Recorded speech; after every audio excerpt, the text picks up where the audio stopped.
Have you ever looked at someone in a position of power and wondered, how did they end up there? It's a common experience, seeing people who appear shockingly unqualified climbing to the top, while others, seemingly more competent and capable, remain sidelined. Throughout history, we've seen this strange phenomenon play out.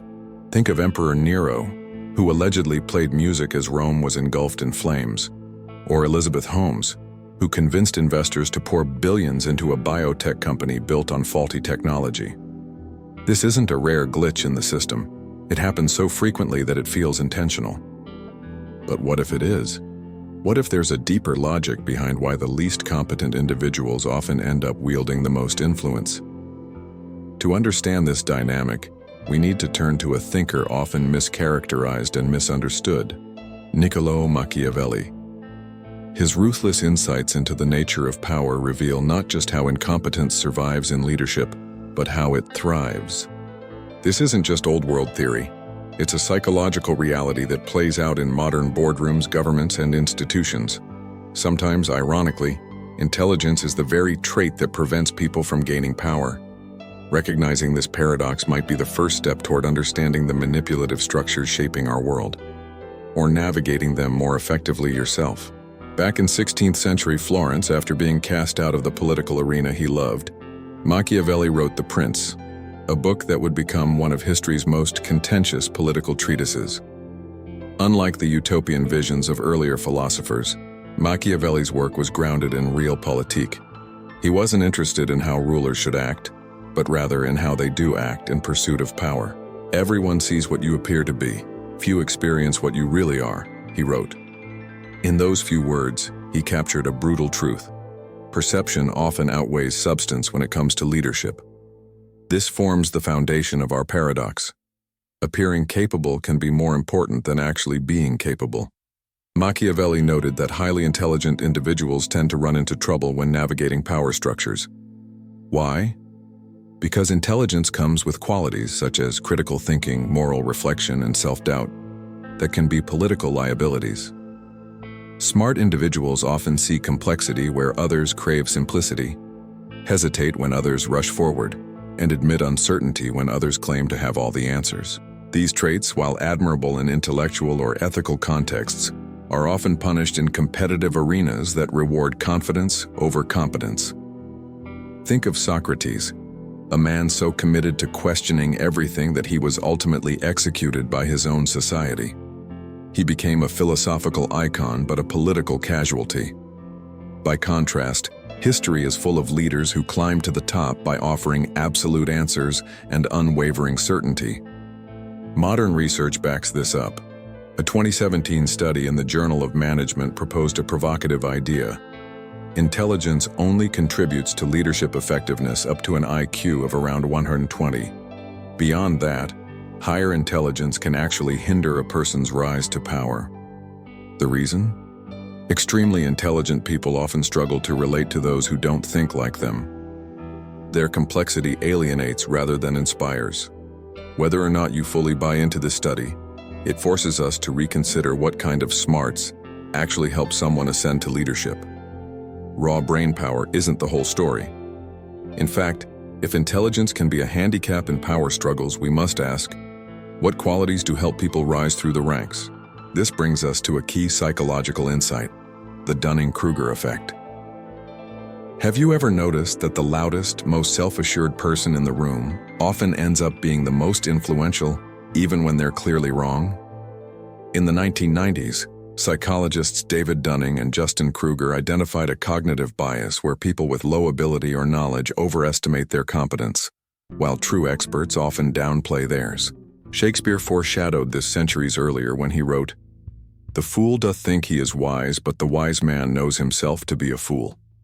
This bias isn't just theoretical, it's observable in leadership settings. A 2020 study in the Journal of Personality and Social Psychology found that overconfident individuals were more likely to be seen as leaders by peers, regardless of their actual abilities. The illusion of certainty trumps actual expertise. Consider historical examples like General George Custer, whose confidence led to fatal errors but also earned him fame and promotion. Or look to tech leaders like WeWork's Adam Neumann, who attracted billions in investment despite shaky fundamentals. His unwavering self-belief made people follow.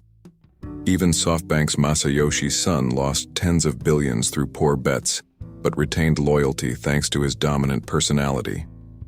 In contrast, places like Singapore deliberately build mechanisms to prevent overconfidence from overwhelming genuine competence. The lesson is clear. In the leadership game, confidence often matters more than correctness. This shields them from threats and challenges to their authority. Organizational psychologist Dr. Thomas Chamorro-Premuzic calls this a competence-threatening response.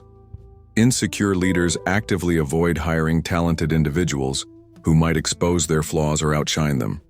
Instead, they reward loyalty, submission, and non-threatening behavior. Over time, this creates a ripple effect where incompetence becomes embedded in the organization's structure. Think of Rome under Emperor Commodus, where flatterers replaced skilled administrators, accelerating imperial decay. Or Brazil's political Centrão system, where connections matter more than qualifications. Zimbabwe under Mugabe saw a similar pattern, with devastating national consequences. Sociologists refer to this as homophily, the tendency of people to cluster with others like themselves. In leadership, this creates insular bubbles, where poor decision-making is never questioned. If you've ever worked in a company where questioning authority is frowned upon, or where challenging ideas is seen as disloyalty, you've seen this pattern firsthand. Why, even when we know all this, do we still fall for unqualified leaders offering easy answers? The answer lies in our deep psychological need for certainty. Real experts rarely offer black and white answers. They acknowledge ambiguity, recognize limits, and outline trade-offs. But this kind of honesty can be deeply unsatisfying, especially in moments of fear or uncertainty. Machiavelli wrote that most people are satisfied with appearances as though they were realities. We crave clarity, even when it's false. During crises, we're more likely to trust someone who claims to have a simple solution than someone who admits that the truth is messy. Just compare the way climate scientists talk, careful, probabilistic, and full of nuance, with the absolute declarations from influencers or politicians. The former is honest, the latter is compelling. The same is true in healthcare debates, economic policy, or foreign affairs. Simplicity sells. A revealing 2017 study from Yale highlighted just how deeply this bias runs. Participants were shown political data that required some mathematical interpretation. Those who were more numerate weren't better at interpreting the results objectively.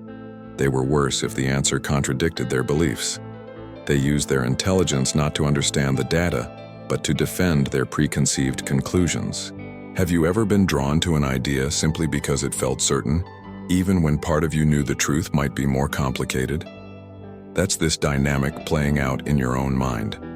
And while this helps explain why we fall for confident incompetence, it also reveals something more sobering.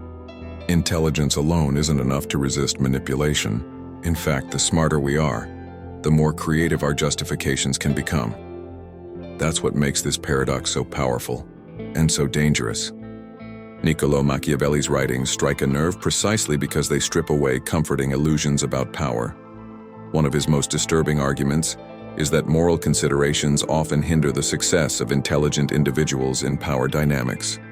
In what is perhaps his most controversial observation, he declared that a ruler who wishes to survive must learn how not to be good and must apply this lesson as circumstances demand.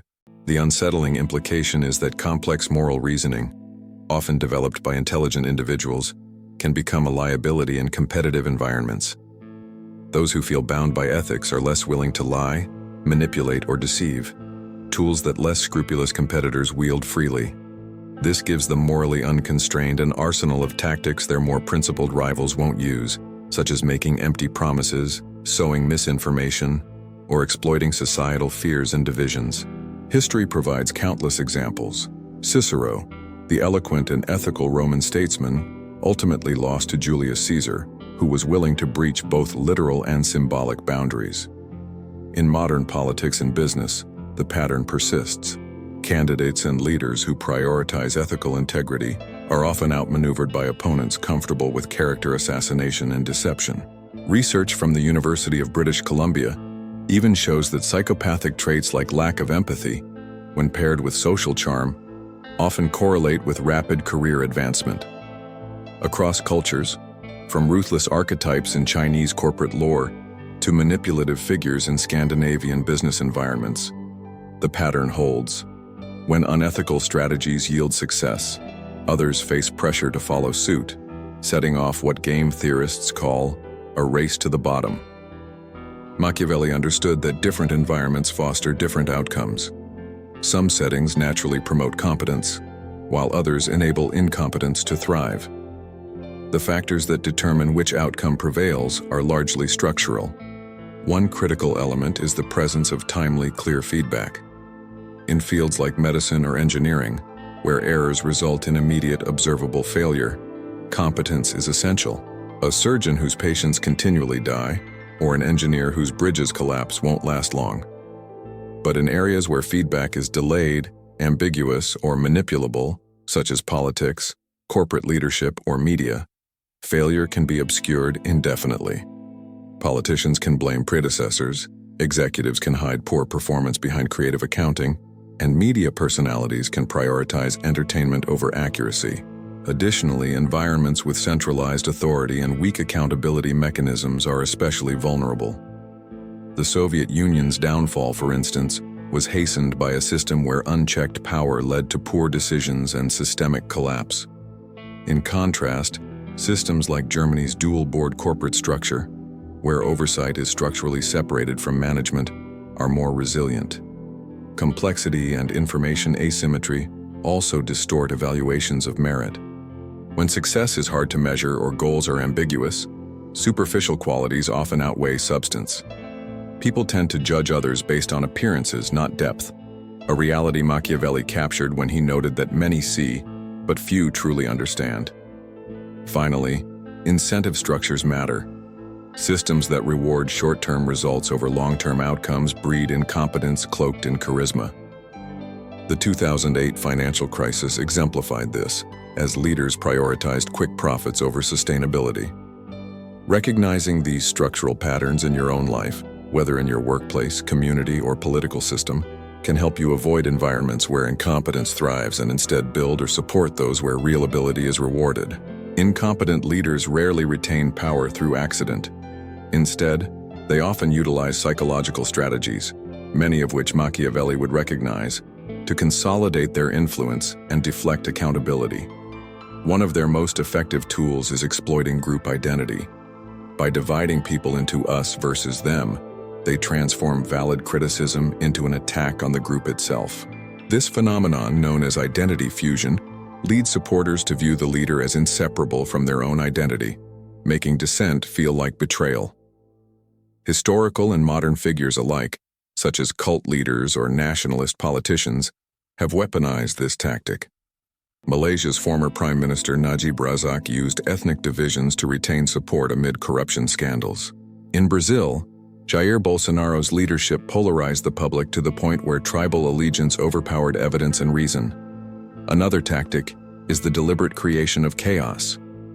By flooding the public with constant crises and controversies, these leaders exhaust cognitive resources, leaving little energy for critical thought or organized resistance.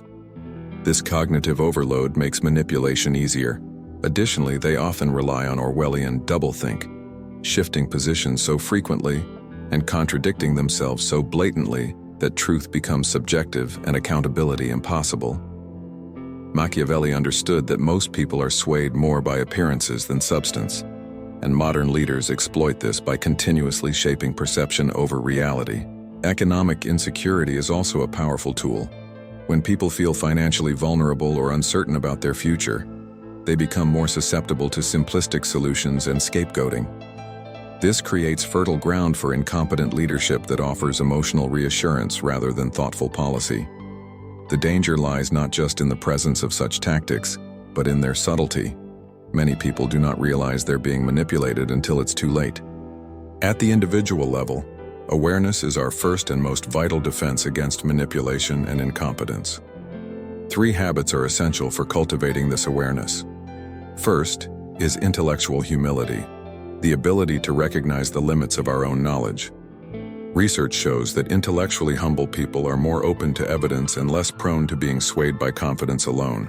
Like a mental immune system, humility protects against misinformation and certainty without substance. Second is media literacy, the skill of evaluating not just what is being said, but how and why it's being presented. This means choosing quality over quantity, asking who benefits from a narrative and distinguishing genuine insight from spectacle. As Warren Buffett once advised, the most successful people say no to almost everything. Applying this principle to information means filtering out noise in favor of clarity. Third, we must embrace philosophical reflection, the practice of pausing to consider deeper principles beneath surface events. Ancient Stoics advised daily reflection to guard against emotional overreaction. This habit helps us become intentional architects of our own thinking, not just passive recipients of information. At a societal level, institutions play a crucial role. Robust systems must incorporate strong accountability mechanisms, ensuring that leaders are judged by objective outcomes rather than charisma. They must also foster cognitive diversity, bringing different perspectives into decision-making, not just for fairness, but for better outcomes. Homogeneous groups tend to miss important signals that diverse teams are more likely to catch. Finally, transparency is essential. Systems must be designed to prevent complexity from becoming a shield for incompetence.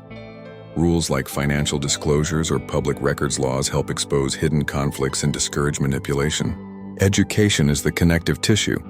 It's not enough to teach technical skills. We must prioritize ethical reasoning and critical thinking. Civilizations that flourished, like Athens or Renaissance Florence, did so not just because they trained professionals, but because they cultivated wise citizens.